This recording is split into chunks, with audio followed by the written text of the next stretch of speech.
100 წლის წინათ 1908 წლის გაზაფხულზე სოხუმში ჩატარდა პირველი არაოფიციალური საფეხბურთო მატჩი.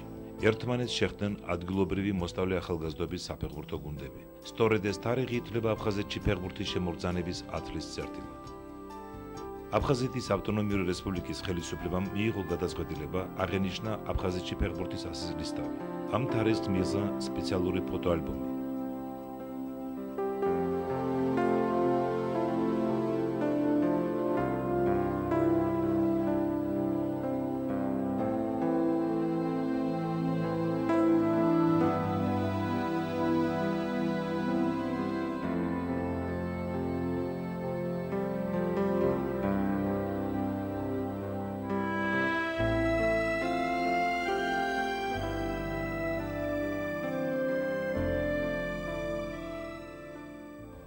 აფხაზეთის ფეხბურთს 100 წელი უსრულდება.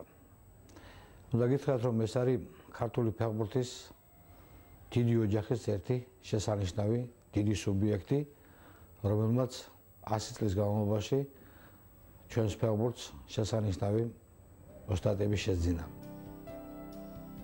აფხაზეთში ფეხბურთი განსაკუთრებით პოპულარული ხდება 1925 წლიდან. იმ წელს სოხუმის გუნდი პირველად ჩაერთო საქართველოს საფეხბურთო ჩემპიონატში. 1936 წელს საგაზაფხულო წნებზე აფხაზეთში პირველად ჩავიდნენ საბჭოთა კავშირის უძლიერესი გუნდები. ამ გუნდების რეგულარულმა ვიზიტებმა აფხაზეთში ხელი შეუწყო ფეხბურთის განვითარებას აფხაზეთში. ფეხბურთი აფხაზეთში განსაკუთრებით პოპულარობით სარგებლობდა 40-იანი წლებიდან. როდესაც ჯერ სოხუმში, შემდეგ კი ოჩამჩირეში, გალსა და გაგრაში ჩამოყალიბდა საკმაოდ ძლიერი გუნდები. აფხაზეთში ტყავის ბურთის ფლობის ხელოვნებას ეზიარნენ ისეთი ცნობილი ოსტატები, როგორც დავით სომაია, ვლადიმერ თურქია, შოთა შავგულიძე, ამირან ტყებუჩავა, ლეგენდარული ბასა ღოღობერიძე, ვალტერ ცანაია, ნიკიტა სიმონიანი, ნიაზ ძიაბშიბა, ვლადიმერ მარღანია, ანატოლი ნორაკიძე, იური გრამატიკოპულო, ვლადიმერ ბარქაია, გიორგი სიჭინავა, სარქის ოვევიანი, გოჩა გავაშელი, გარი სორდია, სერგო ფიფია, არჩილ ერქომაიშვილი, აბრეკ მინჯია, გენო ზარია, გიორგი ელჩივი, ძმები ვარდიმიადები, ვლადიმერ გეტმანოვი, გენადი უნანოვი, ამირან ზარდანია, ალიკ ილიადი, ოთარ გადელია, ვლადიმერ შელია, ვიტალი დარასელია, გრიგოლ ცაავა, ახრიკ ცვეიბა, თემურ ქეძბაია, სოსო მალანია, კოჩა გოგრიჭიანი, რომან ხაგბა, კოჩა ჟორჟოლიანი, მიხეილ ჯიშკარიანი, გელა ინალიშვილი, მურთაზ შელია,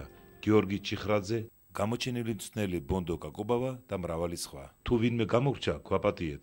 მომავალში სპეციალური ფილმის მომზადებაა დაგეგმილი, რომელშიც შევეცდებით ყველა მათგანი ჩამოვთვალოთ და შესაძლებლობის მიხედვით მათი ფოტო-ვიდეო მასალა გიჩვენოთ.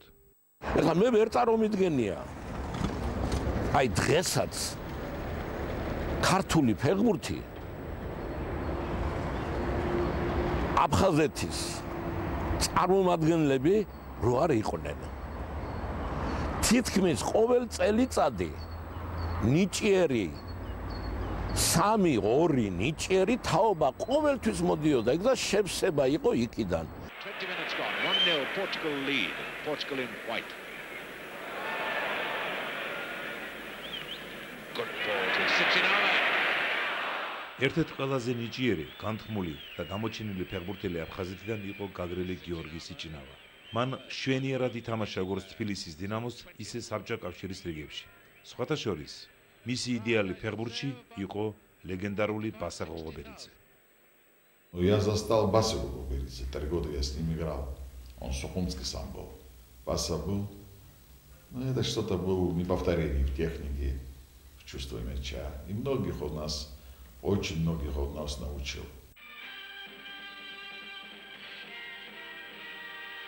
გიორგი სიჭინავამ მთელ მსოფლიოს თავისი თავი დაამახსოვრა შესანიშნავი თამაშით ბრაზილიის ნაკრების წინააღმდეგ 1965 წელს მოსკოვში და აგრეთვე მშვენიერი თამაშით მსოფლიო ჩემპიონატზე 1966 წელს ინგლისში.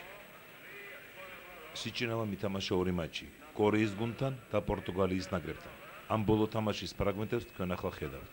გიორგი სიჭინავა ემზადებოდა 1970 წლის მსოფლიო ჩემპიონატისათვის, მაგრამ მექსიკის პირველობამდე ნახევარი წლით ადრე ზოგიერთი არაკეთილსინდისიერი ჩინოვნიკის წყალობით სიჩინავა ფაქტიურად მოაშორეს ფეხბურთს და უსაფრთხო მიზეზებით დააპატიმრეს და გაასამართლეს. მართალია ეგ თვეში გაანთავისუფლეს, მაგრამ სხვადასხვა ბიუროკრატიული მიზეზების გამო ვერ მოხერხდა თბილისის დინამოში მისი დაბრუნება. 27 წლის ასაკში გიორგი სიჩინავა ფაქტიურად მოწყდეს ფეხბურთს. Sichinava, now Mitrovelli, 20 minutes gone, 1-0 Portugal lead, Portugal in white. Good ball to Sichinava. დიდ წარმატებას მიაღწია აგრეთვე გაგრილმა ვლადიმერ ბარქაიანმა, რომელმაც 12 წელი იასპარეზა თბილისის დინამოს რიგებში და ითამაშა აგრეთვე საბჭოთა კავშირის ნაკრებში. ფეხბურთის თამაში დავიწყე, მაშინაც როცა ცურვაც ვისწავლე, ალბათ ვიყავი 1-5 წლის. 5 წლის ვიყავი, როცა უკვე ომი მიმდინარეობდა გერმანიასთან და ჩვენ პატარა ბავშვები ზღვის შემდეგ ვიკრიბებოდით სტადიონზე და თამაშობდით ფეხბურთს. ჩვენს გარდა გოგოებიც იყვნენ ჩვენ გუნდებში. ყველაზე მაგრა თამაშობდა იყო ერთი ბერძენი გოგო თამარა, რომელიც იყო ჩვენი კაპიტანი, ყოფდა გუნდებს და თვითონ იყო ერთ გუნდში, მეორე ჩვენ გუნდში და გვასწავლიდა თამაშს. აი ესე გაიარა ჩვენი ბავშვობა ომის დროს გაგრაში. ყველასთვის კარგადაა ცნობილი გამოჩენილი ცნელის ანატოლი ნორაკიძის მოღვაწეობა. ოჩამჩირიში გაზრდილმა ბიჭმა მრავალი წელი ნაყოფიერად იმუშავა ქუთაისის ტორპედოში და გაუზარდა ქართულ ფეხბურთს დიდი ოსტატების თელეპლეიადა. თავისი კარიერის ბოლო წლები ანატოლი ნორაკიძემ შესანიშნავად გაატარა სოხუმის დინამოში, შემდეგ კი სოხუმის ხუნში. ერთი პერიოდი მოკლე ხანი ის იყო საქართველოს ეროვნული ნაკრების წევრიც. აფხაზეთში გაიზარდა და ჩამოყალიბდა როგორც ფეხბურთელი და ბრწყინვალე მსაჯი ანატოლი მილჩენკო. ბორჯომში დაბადებულ გაზრდილმა ყმაწვილმა თავისი ცხოვრების უდიდესი ნაწილი გაატარა აფხაზეთში. დიდი თამაში იყო CSKA და სერპუხოვის გუნდი სოხუმში იყო. ხალხი შეგროვდა 3000 ნახევარი მაყურებელი იყო და მსაჯები არ ჩამოვიდნენ და მე საერთოდ ბავშვთა ფეხბურთს საჯობდი ისე რაღაც ამხანაგურ თამაშებში და ყველა მიცოდა, ესეთი იყო მიშა თურქია. ჩვენი დინამოს წარმომადგენელი ანატოლი უნდა გავხიდე. ამოხელა ხალხს რომ გავხიდე, მე ვთქვა როგორ უნდა გავიდე.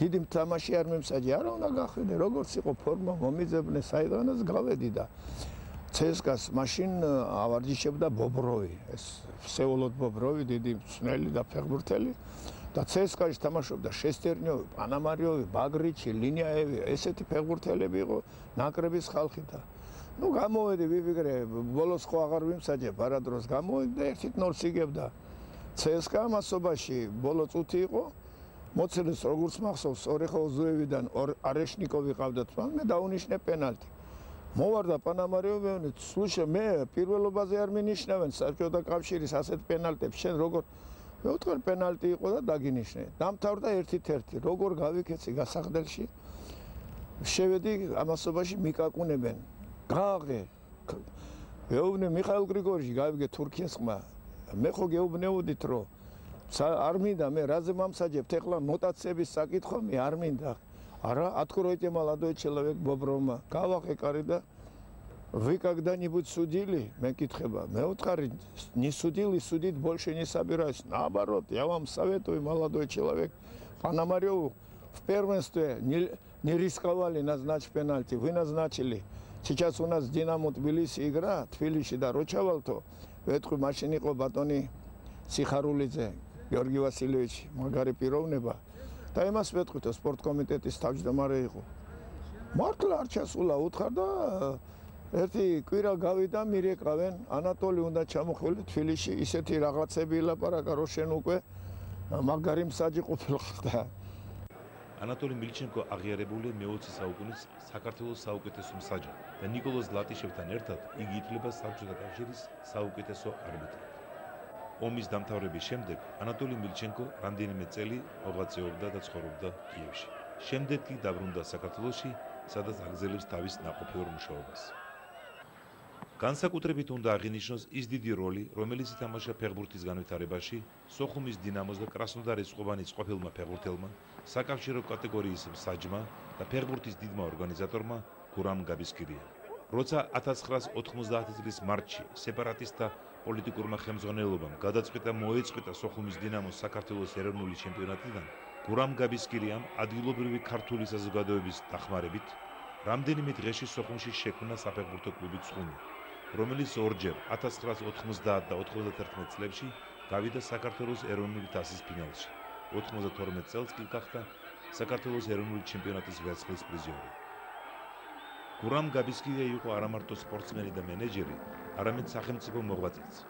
ომის დროს იგი იყო სოხუმის მერი და ყველაფერს აკეთებდა ქალაქის დასაცავად. სხვათა შორის 1993 წლის აგვისტოში, როცა იყო დროებითი ზავი, მისი ინიციატივით сохумში ჩატარდა საქართველოს ეროვნული ჩემპიონატის матчი.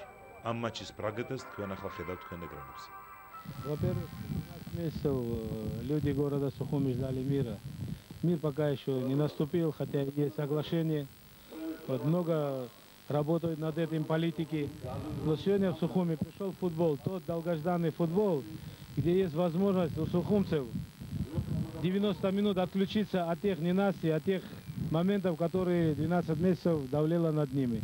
Я, пользуясь случаем, и хочу поздравить всех футболистов, всех болельщиков Грузии и, в частности, футбольной команды Сухуми, президентом которого я являюсь.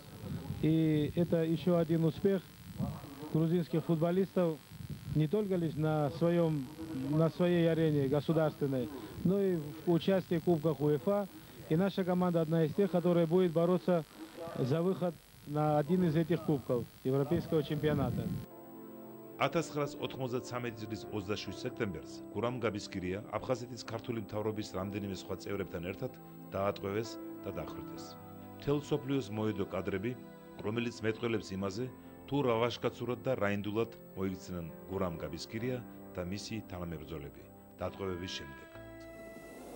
აქვე დგას ქალაქ სოხუმის მერი გურამ გაბისკირია. ტყვეობაში აღმოჩენილი ბევრი თუ გაბედავს მტერთან ასე სიტყვიერ დაპირისპირებას. დარწმუნებული ვართ, რომ გურამ გაბისკირია რომ ყოფილიყო ცოცხალი, ომის შემდეგ პერიოდში იგი დიდ წვლილს შეიტანდა სოხუმის, ცხუმის და აფხაზეთის სხვა გუნდების აღორძინებაში. 27 წლის ოქტომბერში UEFA-ს პრეზიდენტის ლენარდ იუხანსონის თბილისში ჩამოსვლის დროს ჩვენ მივმართეთ მას თხოვნით გაეწია ჰუმანიტარული მიზნობრივი დახმარება სოხუმის, ოჩამჩირის და გალის საფეხბურთო კლუბების აღსადგენად. ლენარდ იუხანსონმა ამ საკითხის მოგვარება გადაულოცა საქართველოს ფეხბურთის ფედერაციის იმდროინდელ პრეზიდენტს ბატონ ნოდარ ახალკაცს უფროსს.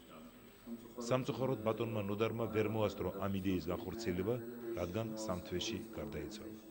Thank you very much for your question. You may understand and respect that I am not familiar with the local circumstances concerning the clubs in this country.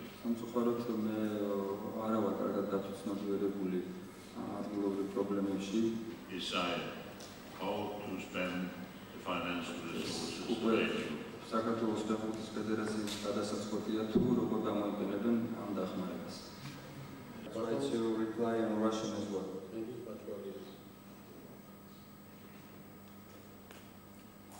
Грузинской Федерации очень дорого имя Сухумского футбольного клуба. The name of the club Sukhumi is quite precious for the Georgian Football Federation. Заслуги которого перед грузинским футболом общепризнаны. It's obvious they contribute their best to Georgian football. И мне понятно заинтересованность журналистов, который работал в Абхазии. And I quite understand the question and the interest of the journalist who raised this question and who used to work in Abkhazia. И в этом зале я вижу также супругу бывшего президента Сухумского клуба Гурама Габискирия. And I see в период гражданской войны господин Гурам Габискирия был мэром города Сухуми. Трагически погиб. საჭირო აღნიშნოთ, რომ ომის შემდგომ პერიოდში სოხუმის, ოჩამჩირის, გალის და გაგრის გუნდების ფეხბურთელებმა გააგრძელეს თამაში საქართველოს სხვადასხვა კლუბებში, აგრეთვე რუსეთის, უკრაინის, გერმანიის, ჩინეთის და სხვა ქვეყნების გუნდებში. განსაკუთრებით გვინდა გამოვყოთ გოჩა გოგრიჭიანი, მიხეილ ძიშკარიანი, გიორგი ჩიხრაძე, გოჩა ჟორჟოლიანი, სოსო მალანია, თემურ გადელია, იური გაბისკირია და სხვები. გოჩა გოგრიჭიანი გახდა რუსეთის ჩემპიონატის ბომბარდირი. წარმატებით თამაშობდა კვიპროსში და საქართველოს ეროვნულ ნაკრებშიც. ბოლო წლებში მოღვაწეობს სოჩში, არის საფეხბურთო კლუბ შემჩუჟინას დირექტორი, მაგრამ იგი ოცნებობს აფხაზეთში დაბრუნებას. Я правда соскучился о тех местах, где я начинал футбол в Кудаутах, где нас тренировал Шамбов Вова. Мы самые начинающие там. Да, те же, наверное, Сухумский стадион, где мы достигли для Абхазии очень многое, где полный был стадион. Тот же Гагринский стадион, где мы играли турнир Яманидзе, потому что этот был такой турнир, на котором приезжала Динамо Москва, юноши, и Торпедо, и Киев, Динамо Тбилиси. И очень многие ребята начинали, наверное, с этих турниров.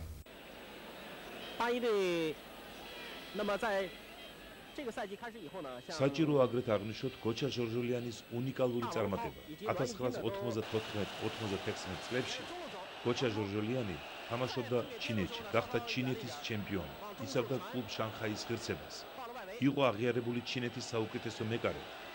ჩინეთის ხელისუფლებამ მას შესთავაზა მიიღო ჩინეთის მოქალაქეობა და ეთამაშა ჩინეთის ნაკრებში. მაგრამ გოჩამ უარი განუცხადა, რადგანაც იგი ოცნებობდა საქართველოს ეროვნულ ნაკრებში თამაშს. სამწუხაროდ მან თავისი ოცნება ვერ აიზრულა, რადგან ერთ წელიწადში მიიღო ტრავმა და ჩამოშორდა ფეხბურთს. მერე კი გააგრძელა თავისი მოღვაწეობა როგორც ნელმა. ბოლო წლებში აფხაზეთის ფეხბურთის ფედერაცია საქართველოს ფეხბურთის ფედერაციის და ავტონომიური რესპუბლიკის ხელისუფლების ხარდაჭერით ცდილობს აქტიურად დაეხმაროს აფხაზეთიდან დევნილ გუნდებს. სოხუმის ტრაგედიის შემდეგ დიდხანს ვერ მოხერხდა ფედერაციის საქმიანობის აღორძინება, რადგან ძალიან სრული სიტუაცია იყო მთლიანად საქართველოში. 98 წლიდან ფედერაციას საქართველოს ფეხბურთის ფედერაციის ხელშეწყობით, აფხაზეთის ხელისუფლების შეწყობით შეექმნა საფუძველი იმის, რომ თავის საქმიანობა დაიწყო. ორგანიზაციული საკითხების მოგვარებასთან ერთად ჩამოყალიბდა ამ პერიოდში რამოდენიმე გუნდი, რომლებიც მონაწილეობას იღებდნენ რეგიონულ ჩემპიონატში, ასე ვთქვათ, პირველ ლიგაში და 2004 წელს, ასე ვთქვათ, სოხუმელი საინიციატივო ჯგუფის მონდომებით სოხუმის გუნდი დინამო დაუბრუნდა საქართველოს ჩემპიონატის უმაღლეს ლიგას. მაგრამ შემდგომ ფინანსური პრობლემების გამო ეს გუნდი სამწუხაროდ საქართველოს ჩემპიონატის უმაღლესი ლიგიდან გავარდა. ამ წლებში ჰქონდა მრავალი მცდელობა, რომ ჩამოყალიბებული იყო კონკურენტუნარიანი გუნდი, რომელიც შეეფერებოდა აფხაზეთის ფეხბურთს, მაგრამ ფინანსური და სხვა ორგანიზაციული საკითხების მოგვარებულობის გამო ჯერჯერობით ეს ვერ მოახერხეთ. თუმცა დღევანდელი სიტუაცია ასეთია, რომ სოხუმის აფხაზეთის 6 გუნდი მონაწილეობს აფხაზეთის ღია ჩემპიონატში, რომელსაც ჩვენ საქართველოს ფეხბურთის ფედერაციის თანხმობით ვატარებთ წელს. ეს გუდაუთის და ტყარჩელის გარდა ყველა ქალაქი და რაიონი წარმოადგენს აფხაზეთის ჩემპიონატში თავის გუნდს და საკმაოდ წარმატებულად თამაშობენ, ლიდერებში არიან და ამ გუნდებში ძირითადად აფხაზეთიდან დევნილი ბავშვებია გაერთიანებული. გამორჩეულად და განსაკუთრებით მინდა ვისაუბრო გაგრის საფეხბურთო კლუბზე, რომლის დამაარსებელი და პრეზიდენტი არის ბატონი ბესო ჩიხრაძე. მას დღეს მისი მფარველობით, მისი ხელშეწყობით გაგრის კლუბის 4 გუნდი მონაწილეობს საქართველოს ჩემპიონატის პირველ ლიგაში, მონაწილეობს საქართველოს ჩემპიონატის რეგიონულ ლიგაში. ძირითადად წყალტუბოში, ზუგდიდში და თბილისში ამ გუნდებში გაერთიანებულია ახალგაზრდობა და ბევრი მათგანი ძალიან პერსპექტიულია და რამოდენიმე პერსპექტიული მოთამაშე არის აფხაზეთიდან. ფეხბურთის გულშემატკივრები დიდი მეს აფხარებენ საფეხბურთო კლუბ გაგრაზე, რომელმაც ბოლო წლებში დიდ წარმატებებს მიაღწია. ჩვენი გუნდის ოცნება არის, რომ უმაღლეს ლიგაში გადავიდეთ და საშინაო თამაშები ვითამაშოთ გაგრაში, როგორც ადრე ძველად იყო, გადმოცემით გაგვიგია, რომ იქ ჩამოდიოდნენ ქუთაისის, დინამოს და ასე შემდეგ. ჩვენი ოცნება არის, რომ ვითამაშოთ ევროთასებზე, რომ გავახაროთ აფხაზეთიდან დევნილები და სრულიად საქართველოს. ამ ეტაპზე ჩვენი მიზანი არის უმაღლეს ლიგაში მოხვედრა. სამომავლოდ იმედი გვაქვს ამ მიზანს მივახცევთ და სამომავლოდ მე ევროთასებზე და გავიტანოთ გაგრის სახელი საქართველოს გარეთ ჩვენი მიზანი არის და ვეცდებით რომ ეს მოვახერხოთ.